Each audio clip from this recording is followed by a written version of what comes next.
Welcome into our Locked On Sports podcast, NBA Trade Deadline Edition. We are here with Khahil of Locked On Pistons. Pistons, of course, making some moves along with the Knicks. Knicks get Bojan Bogdanovic and Alec Burks out of the deal, and the Pistons get Quentin Grimes, 2 second-round picks, among others. When you look at where the Pistons are right now, where they were and where they want to go with this season, what do you think about this particular deal?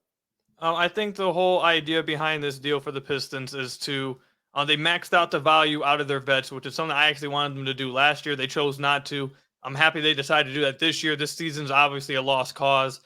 So anything you have that is of value for this team, you need to max that out this season. And they did that with their best of their ability, it seems, with Bojan Bogdanovic and Alec Burks acquiring a few picks and a guy in Quentin Grimes who they are very high on, and for good reason. I very much like Quentin Grimes as well. A guy who fits what they need on this team, a 3-and-D type of player.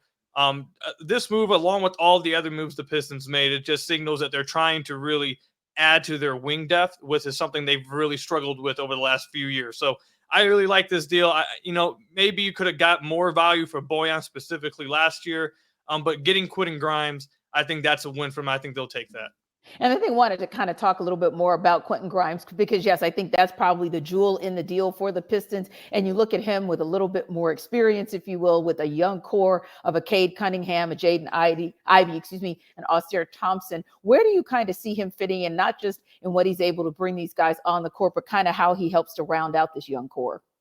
It's going to be interesting to see how they go about handling the rotation, the starting lineup, and all of that, because they did also get Simone Fontecchio, who I think is going to play a huge role for them as well. I think he might be the starter in this lineup. Whether they decide to start or start Thompson now, he's been getting brought off the bench over the last few months. I'd hope that they decide to start or start with their core four guys.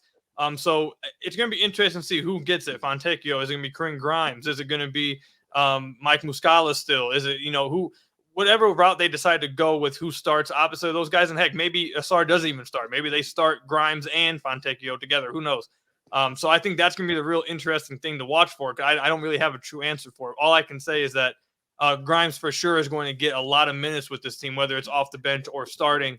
And they definitely view him as maybe not a part of the main core, obviously, but definitely someone they plan to keep around for a while here.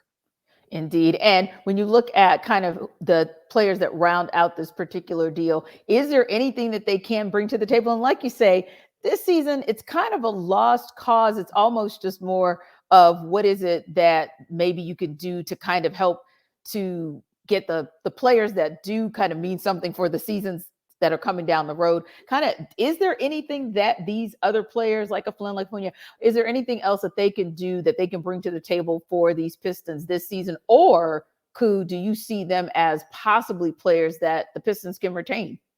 No, I don't think any of the other players are anything the Pistons really. I think Fournier is definitely just salary matching purposes. I don't expect him to get many minutes, if any minutes at all. I wouldn't be shocked if he ended up off the team before the buyout deadline.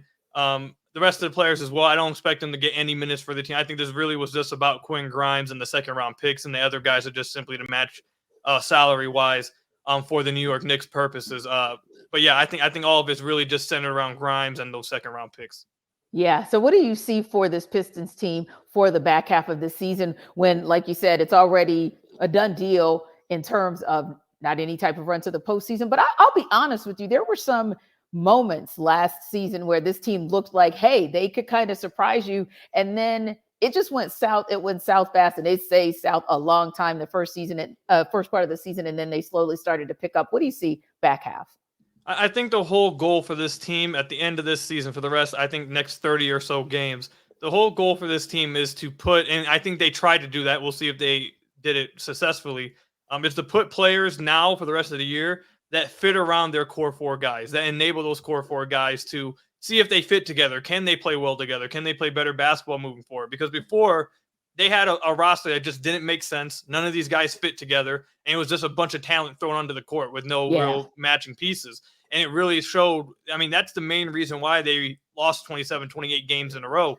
The first, all the way from the start of the season to January 7th, before they made this trade with Mike Muscala and Danilo Gallinari and Cade Cunningham went down, they were 28th in the league in NBA in the three-point percentage. They were around 29th in the league in three-point attempts taken. They make that trade for two guys who are 6'8", 6'9" bigs that can shoot threes. And now over the last month, they're fourth in the NBA in 3-point percentage, and they're 19th in the NBA in 3-point attempts. So now they finally have some guys just in the last month adding veteran role players and Muscala and Gallinari that can shoot. They've played better basketball and they shoot much better. So now adding Grimes, adding Fontecchio, adding these other guys around Cade, around Ivy, around Asar, around Duran. The hope is that, yeah, this team won't end up in the play-in. They're not going to be a 500 team by the end of the year, but maybe they can look at after the trade deadline, they played 500 basketball. Maybe that's the hope. So that's the whole goal here. Hopefully that is what they succeed in. I mean, if it goes bad, even despite this, they're going to have some other major problems to talk about, but they don't expect that to be the case. And I'm going to say I don't expect it to be the case either.